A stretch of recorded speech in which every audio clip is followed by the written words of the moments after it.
Hey, thanks again for checking out one of my videos. This is GenXGrownUp, and I am a GenXGrownUp. You know, one of the reasons that I decided to start this channel and start posting videos about kind of this memorabilia and collectibles and just fun stuff that I have amassed is because of something a friend of mine said to me when we were playing cards a few weeks ago. He was kind of looking around at kind of just the stuff I have in my house and said, have you ever thought about what it would be like if 12-year-old you came and visited your house? He would lose his mind. And he was right. You know, he said, you know, I have modern stuff. I have, you know, cell phones and I have computers and I have stuff. He said, but 12-year-old me would not be impressed by that. He would be impressed by the stuff that you've collected around the stuff that you enjoyed when you were that age, because now that I'm that age, I can collect that stuff when I couldn't when I was younger, right? So anyway, he was right.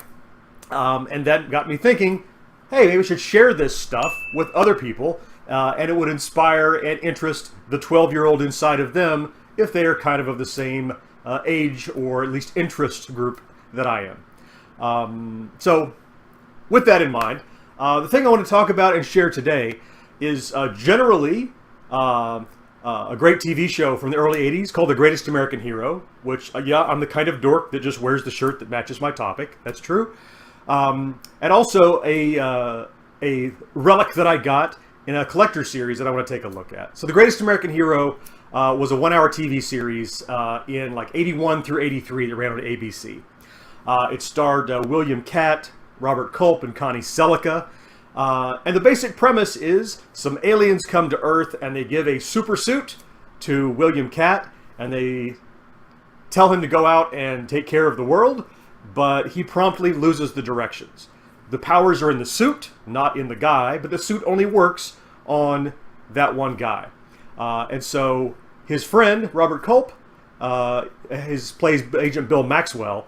He is a reluctant companion, but he realizes the power in the suit, and so they become partners. It's this 3-year buddy film, essentially, and one of the buddies is an FBI agent, the other buddy is a bumbling superhero. Ralph Hinckley, who William Catt plays, he also doesn't want to be a superhero. He would rather just be left alone.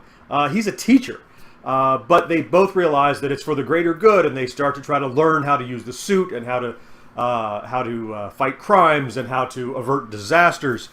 And it was, for me, it was a fantastic show. So I had watched The $6 Million Man, The Incredible Hulk, and this was really, you know, you don't have to be bitten by a radioactive spider, you don't have to be from an alien planet. This is just a regular guy who aliens came and brought him a suit, and he could start, you know, doing super stuff with it. So as a kid, you know, I would run around and pretend that I was the greatest American hero in my yard all the time.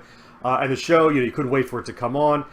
So the relic or artifact that I mentioned is just this. So not just collecting the shows and the DVDs, when they came out with this collector series set, right?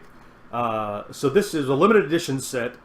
You can still find it. I think retail it's like $400, but I've seen it on eBay for $100.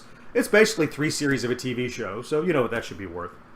This is a limited edition though, so this is number 18,022 of 20,000. So there's plenty of them out there, because I don't know if there are 20,000 people that are as into The Greatest American Hero as I am.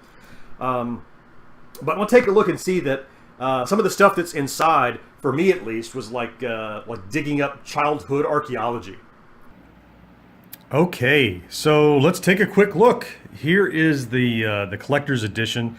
And again, it's just a full box set of the DVDs. But there were some extras in there that made it really compelling for me to make sure that I picked this up when I saw it appear. So let's take a look. All right, so yeah, of course we have DVDs. So here we have there's season 2, season 3. So there's Robert Culp as Bill Maxwell, Connie Selica as Ralph's girlfriend Pam. There's Ralph with his super suit. There he is again. Yeah, there's a classic shot of him in front of the flag. So more DVDs are inside. Oh, the discs themselves, by the way, they're fine. They just have the super suit logo on each of them. And other than that, there's no other materials inside. So, all right. So, let's get to the first really goodie. So, I never unpacked this, and I'm not going to. But this is a cape. Now, I didn't unpack it because it's not the same as the cape that he wears. It actually is a cape that says The Greatest American Hero on it. It was just a gimmick that they included to say, hey, we'll put a cape in there. But it's, you know, it's not like a real relic from the show. It was just kind of an afterthought, I think, that they said, yeah, we'll put a black cape in here and put the logo of the show on it.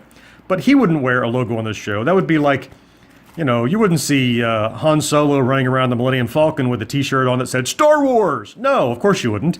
And you wouldn't see the Greatest American Hero running around with a cape that said The Greatest American Hero. So I'm not going to open that. I don't care about that. But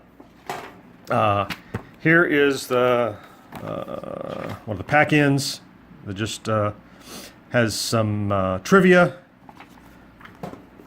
Yep. So, instructions. These instructions, by the way, remember I mentioned that Ralph lost the instructions. This is a list of what's on the discs for that season. All right, here's the goodie. We're going to get to that in a second. But finally, down at the bottom here, let's dig in there.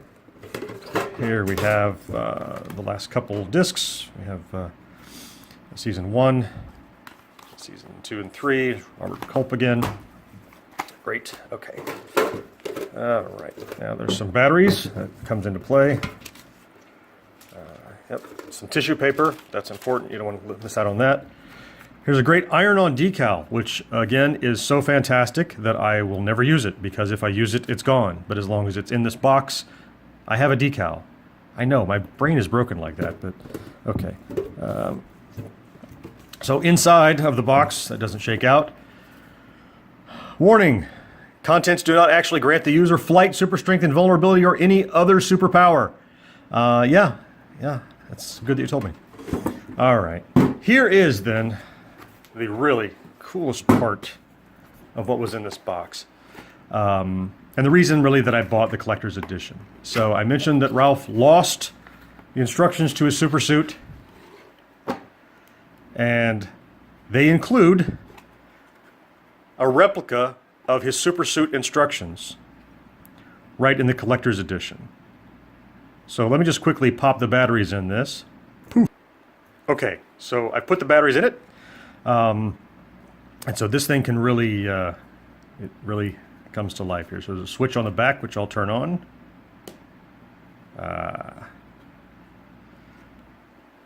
you open it up, and there's instructions.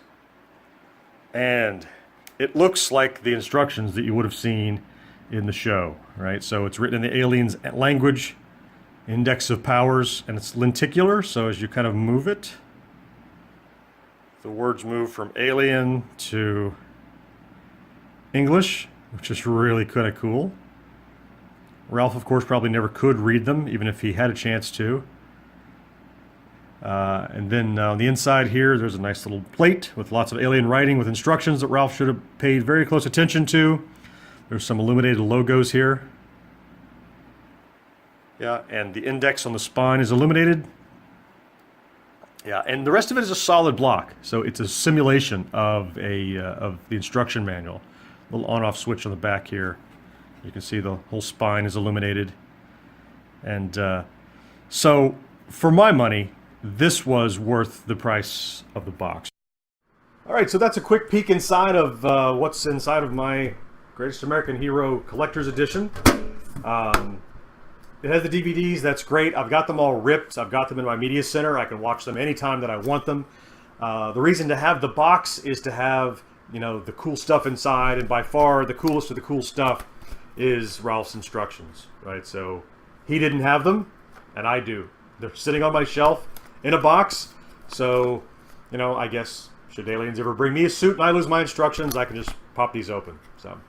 You know, it ran for a couple of years. It ran for 3 years. As it was winding down, they decided to kind of transition it. They said, you know, what we're going to do is we're going to have the people find out his secret identity and who he is. The aliens decide he can't work effectively, so he has to give someone else the suit. And they did a pilot that was called The Greatest American Heroine, where they transition it to a young lady who becomes the superhero. Like several shows that I've watched in my life, this is one where I've never watched the last couple episodes of The Greatest American Hero. This is true also, by the way, of Firefly. There are still 2 episodes of Firefly that I've never watched. Not because I don't love that series, but because as long as I don't watch them, there's still new Firefly out there somewhere waiting for me to see. Maybe that's counterintuitive thought, but for me it works. And I never watched The Greatest American Heroine, the pseudo-pilot spinoff that didn't happen, by the way, that never took off. I never watched it. First of all, I never saw it in first run, because back in the 80s there was no DVR, there was no streaming, and after the fact watching, you watched it, or you caught it on VHS, or you didn't see it. And so then when it came out on DVD and its syndication, I never watched it, because as long as I never saw him give up the suit, he kind of was always the greatest American hero for me. Okay, so that's it for this video. Thanks for taking a look with me. Do whatever the cool kids say you're supposed to do to videos. I think you subscribe to things, or click on like, or you face Twitter or InstaChat or whatever it is you're supposed to do with videos. And if you enjoy it, let me know, and I'll be doing some more. Thanks.